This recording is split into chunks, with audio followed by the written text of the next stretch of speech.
নমস্কার বন্ধুরা, আমি বাবুসোনা। বিএম হরর স্টোরিতে আপনাদের সবাইকে স্বাগত এবং আজকে চলে এসেছি একটি নতুন এপিসোড নিয়ে। এটি আপনাদের শুনতে খুব ভালো লাগবে। এই যে ঘটনাটা ঘটেছিল এটা একটা সত্য ঘটনা এবং এর সাথে কিছু কাল্পনিক কিছু মেশানোও আছে। তো গল্পটা শুনুন, আপনাদের অবশ্যই ভালো লাগবে। তো শুরু করা যাক আজকের গল্প। আজ আপনাদের যে ঘটনাটা শোনাতে চলেছি সেটা কোনো পুরনো দিনের গল্প নয়। ঘটনাটা ঘটেছিল খুব সুপ্রতি। আর আজও যখন সেই রাতটার কথা মনে পড়ে আমার বুকের ভিতরটা কেমন যেন ঠান্ডা হয়ে যায়। আমার নাম সুজয়। সেদিন আমার সঙ্গে ছিল আমার বোন মাম্পি। আমরা গিয়েছিলাম আমাদের আশেপাশে পরিচিত একটি জায়গা, ঢাকির মুখ, দক্ষিণ চব্বিশ পরগনা জেলার কুলতলি থানার অন্তর্গত। এই জায়গাটা নদীর ধারে।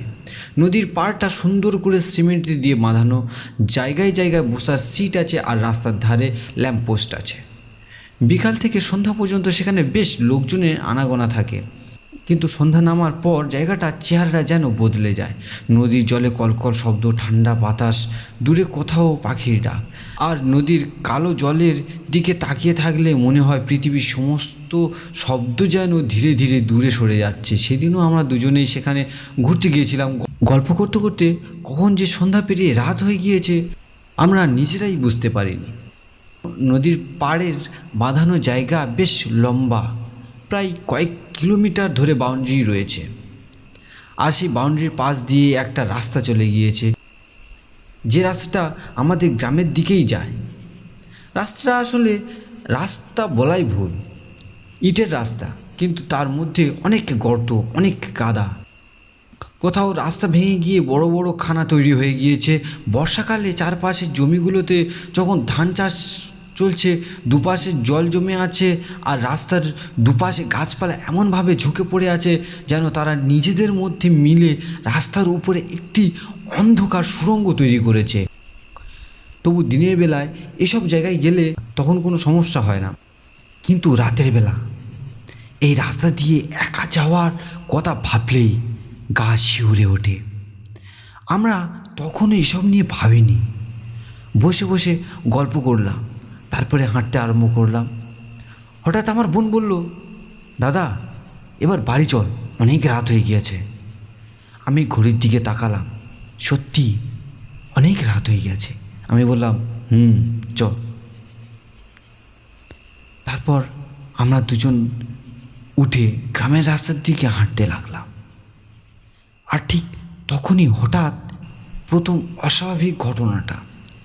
নদীর পাড়ের বাউন্ডারির পাশে যে রাস্তার ল্যাম্পপোস্টগুলো জ্বলছিল, এক মুহূর্তের মধ্যে সবকটার আলো নিভে গেল একসঙ্গে। একটাও আলো জ্বলল না। চারপাশে মুহূর্তের মধ্যে এমন অন্ধকার হয়ে গেল যে নিজের হাতটাও চোখের সামনে দেখা যাচ্ছিল না। আমি কিছুক্ষণ চুপ করে দাঁড়িয়ে রইলাম। মাম্পি আমার হাত শক্ত করে ধরে ফেলল আর বলল, দাদা। ওর গলায় তখন ভয়ের স্পষ্ট কাঁপুনি। আমি বললাম, ভয় পাস না, বিদ্যুৎ চলে গেছে হয়তো। কিন্তু কথাটা বললেও আমি নিজের মনকে বিশ্বাস করতে পারছিলাম না, কারণ অন্ধকারটা স্বাভাবিক ছিল না। মনে হচ্ছিল আলো নিভে যাওয়ার সঙ্গে সঙ্গে পুরো জায়গাটা যেন আমাদের থেকে মুখ ফিরিয়ে নিয়েছে। আমার ফোনের টর্চটা জ্বালালাম। সামনে যতটুকু আলো পড়ছে ঠিক ততটুকুই দেখা যাচ্ছে, আর বাইরে একেবারে কালো। মনে হচ্ছিল কেউ যেন চারপাশে বিশাল কালো কাপড় দিয়ে টাঙিয়ে দিয়েছে। তার মধ্যে আমার ফোনের টর্চের আলো যতটাই যাচ্ছে ঠিক আমরা রাস্তা ততটাই দেখতে পাচ্ছি। আমাদের রাস্তা ধরে হাঁটতে শুরু করলাম। রাস্তার মধ্যে কাদা, কোথাও পা পিছলে যাচ্ছে, কোথাও গোড়ালি পর্যন্ত কাদা। আর মাথার উপরের গাছের ডালপালা এমনভাবে ঝুঁকে আছে যে আকাশটা ঠিকমতো দেখাও যাচ্ছে না। তারপর ঝিরঝির বৃষ্টি পড়ছে। চারপাশে এমন নিস্তব্ধতা যে আমরা দুজন নিজেদের নিঃশ্বাসের শব্দ পর্যন্ত শুনতে পাচ্ছিলাম। হঠাৎ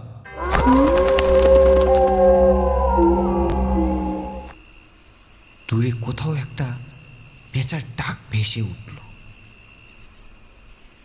আমরা দুজন থমকে গেলাম। মাম্পি আমার হাতটা আরো শক্ত করে চেপে ধরলো আর বলল, চল, দাঁড়িয়ে থাকিস না। আমরা আবার হাঁটতে শুরু করলাম। কিছু দূর যাওয়ার পর সামনে একটা বিশাল বাঁক পড়ল, আর সেই বাঁকের পাশে ছিল একটা বিশাল বাঁশ ঝাড়। বাঁশগুলো বৃষ্টির জলে ভিজে রাস্তার উপর এমনভাবে ঝুঁকে পড়েছে যে দূর থেকে মনে হচ্ছিল কেউ যেন রাস্তার উপর দাঁড়িয়ে আছে। আমরা বাঁশ ঝাড়টার কাছে পৌঁছাতেই হঠাৎ বাঁশ পাতাগুলো নড়ে উঠল।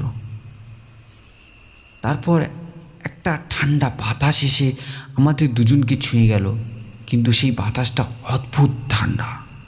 এমন ঠান্ডা যেন বরফের কোনো ঘরের জানলা হঠাৎ খুলে গেছে। মাম্পি হঠাৎ ফিসফিস করে বলল, দাদা। আমি বললাম, কি? ওই বাঁশ ঝাড়ের দিকে। ও বাঁশ ঝাড়ের দিকে আঙুল দেখিয়ে বলল, ওখানে কেউ আছে। আমি তাকালাম, ফোনের আলো বাঁশ ঝাড়টার দিকে ফেললাম। কিছুই নেই, শুধু বাঁশ পাতা নড়ছে। আমি বললাম, কেউ নেই, তোর মনের ভুল। কিন্তু ঠিক তখনই মাম্পি আমার হাতটা ধরে বলল, না দাদা, কেউ আমাদের দেখছে। আমি কিছু বললাম না, কারণ সেই মুহূর্তে আমিও একটা অদ্ভুত অনুভূতি মনে করছিলাম। মনে হচ্ছিল আমাদের আশেপাশে কেউ উপস্থিত আছে, অন্ধকারের মধ্যে কেউ দাঁড়িয়েই আছে, আমাদের দেখছে। আমরা সামনে এগোচ্ছি কি না সেটা লক্ষ্য করছে। আমি নিজেও ভয় পেয়ে গিয়েছিলাম, কিন্তু সেটা মাম্পিকে বুঝতে দিলেও হয়তো ও সেখানে ভেঙে পড়তো। তাই বললাম না, কিছু হবে না, আমি তো আছি, চল। আমরা দুজন পাশাপাশি হাঁটতে লাগলাম। কিছু দূর যাওয়ার পর দূরে একটা আলো দেখতে পেলাম, আমাদের গ্রামের আলো। মনে হলো এবার বেঁচে গেলাম। আমি বললাম, দেখ, গ্রাম দেখা যাচ্ছে। মাম্পির মুখেও তখন একটু স্বস্তি ফিরে এলো। আমরা হাঁটার গতি বাড়িয়ে দিলাম, কিন্তু কিছুক্ষণ হাঁটার পর আমার মনে হলো একটা অদ্ভুত ব্যাপার ঘটতে চলেছে। দূরের আলোটা যতটা দূরে ছিল ঠিক ততটাই দূরে রয়ে গেছে। আমরা হাঁটছি, হেঁটেই আছি, কিন্তু আলোটা কাছে আসছে না। আমি আরও জোরে হাঁটলাম, মাম্পিও আমার সঙ্গে হাঁটতে লাগলো, কিন্তু আলোটা যেন আমাদের সঙ্গে সঙ্গে দূরে সরে যাচ্ছে। মনে হচ্ছিল আমরা হাঁটছি কিন্তু রাস্তা এগোচ্ছে না। আমার বুকের ভিতরটা কেমন যেন হয়ে উঠল। ছোটোবেলায় শোনা গল্প হঠাৎ মনে পড়ল। লোকের মুখে শোনা যায় কখনো কখনো নাকি অশরীরী মানুষের সঙ্গে এমন খেলা করে। মানুষ হাঁটতে থাকে কিন্তু গন্তব্য আর কাছে আসে না। আমি সব বিশ্বাস করি কি জানি না, কিন্তু সেই রাতে আমি প্রথমবার সত্যিই ভয় পেয়ে গিয়েছিলাম। মনে মনে ঠাকুরের নাম করতে শুরু করলাম, গায়ত্রী মন্ত্র জপতে শুরু করলাম। মাম্পিও আমার সঙ্গে হাঁটছিল। আমি শুধু মনে মনে বলছিলাম, ঠাকুর, আমাদের ঠিকমতো বাড়িতে পৌঁছে দাও। ঠিক তখনই আমাদের পিছনের দিক থেকে একটা শব্দ পেলাম। মনে হলো কেউ শুকনো পাতার উপর দিয়ে হাঁটছে। আমি থেমে গেলাম, মাম্পি থেমে গেল।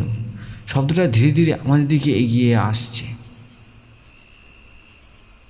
আমি ফোনে টর্চ ঘুরিয়ে পিছনে আলো ফেলতেই কিছুই দেখতে পেলাম না, শুধু অন্ধকার। সেই অন্ধকারের বুক চিরে একটা মানুষ অব্যয়ভাবে বেরিয়ে এলো। আমরা দুজনেই প্রায় চিৎকার করে উঠতে যাচ্ছিলাম, কিন্তু পরক্ষণে বুঝতে পারলাম লোকটা আমাদের পরিচিতি, আমাদের পাড়ারই একজন রাম কাকু। রাম কাকু আমাদের দেখে বলল, এই রাতে এদিকে কোথায় গিয়েছিলিস তোরা? আমরা যেন নতুন করে প্রাণ ফিরে পেলাম। মাম্পি প্রায় কাঁপা গলায় বলল, কাকা, আমরা ঢাকির মুখে ঘুরতে গিয়েছিলাম। রামকা বলল, এত রাতে এই রাস্তা দিয়ে একা আসছো? চলো, আমার সঙ্গে চলো। আমি আর এক মুহূর্ত দেরি করলাম না, বললাম, কাকা আমাদের সঙ্গে চলুন, এই রাস্তাটা পেরিয়ে দিয়ে তারপর আপনি যেদিকেই পারেন সেদিকে যান। রাম কাকা আমাদের সঙ্গে নিয়ে হাঁটতে শুরু করলো। তারপর কিভাবে যেন আমরা সেই অন্ধকার রাস্তা পেরিয়ে গ্রামের মধ্যে ঢুকে পড়লাম। গ্রামের আলো, মানুষের ঘরবাড়ি, পরিচিত রাস্তা, সব কিছু আবার স্বাভাবিক মনে হতে লাগলো। কিন্তু আশ্চর্যের বিষয় কি জানেন? গ্রামে ঢোকার পর আমি একবার পিছনে ফিরে তাকিয়েছিলাম, সেই পাঁচ ঝাঁসটা আর দেখা যাচ্ছিল না। অন্ধকারের মধ্যে শুধু রাস্তা, বাঁশ পাতা নড়ার শব্দ। আজও মাঝে মাঝে ভাবি, সেদিন সত্যি কি কেউ আমাদের পিছনে পিছনে আসছিল, নাকি সবটাই ছিল আমাদের ভয়ের কারণে তৈরি হওয়া একটা বিভ্রম? আমি জানি না, কিন্তু একটা জিনিস জানি, সেদিন রামু কাকা যদি ঠিক সেই সময় আমাদের সামনে না আসতেন, আমরা সেই রাতের অন্ধকারের রাস্তা দিয়ে শেষ পর্যন্ত কোথায় গিয়ে পৌঁছাতাম আজও আমরা জানি না। সেদিন বাড়ি ফিরে আমি আর মাম্পি দুজনেই ঠাকুরের কাছে প্রণাম করেছিলাম। আর তারপর থেকে রাতের বেলা ঢাকির মুখে সেই রাস্তার কথা মনে পড়লে আমার চোখের সামনে ভেসে ওঠে সেই নিভে যাওয়া ল্যাম্পপোস্ট, পাঁচ ঝাড়ের অন্ধকার, কেউ পিছন থেকে আসার খসখস শব্দ, আর দূরে থাকা সেই আলো, যে আলোটা আমরা যতই হাঁটি না কেন কখনো আমাদের কাছে আসছিল না। আপনারা কি মনে করে, সেদিন সত্যিই কি সেই অন্ধকার রাস্তার মধ্যে কিছু একটা ছিল, নাকি সবটি ছিল আমাদের ভয় আর অন্ধকারের খেলা? কমেন্ট করে অবশ্যই জানাবেন। আর যদি এমন সত্যি ঘটনা শুনতে ভালোবাসেন তাহলে গল্পটা অন্যদের সঙ্গে শেয়ার করবেন এবং আমাদের চ্যানেলটিকে সাবস্ক্রাইব করে রাখবেন। সব অন্ধকারের মানুষ থাকে না, কিন্তু অন্ধকারে হয়তো অন্য কেউ অপেক্ষা করে। নমস্কার বন্ধুরা, চ্যানেলটিকে সাবস্ক্রাইব করবেন এবং বেল আইকনটি অল করে রাখবেন, যাতে আমাদের সমস্ত ভিডিও নোটিফিকেশান আপনাদের কাছে সবার আগে পৌঁছায়।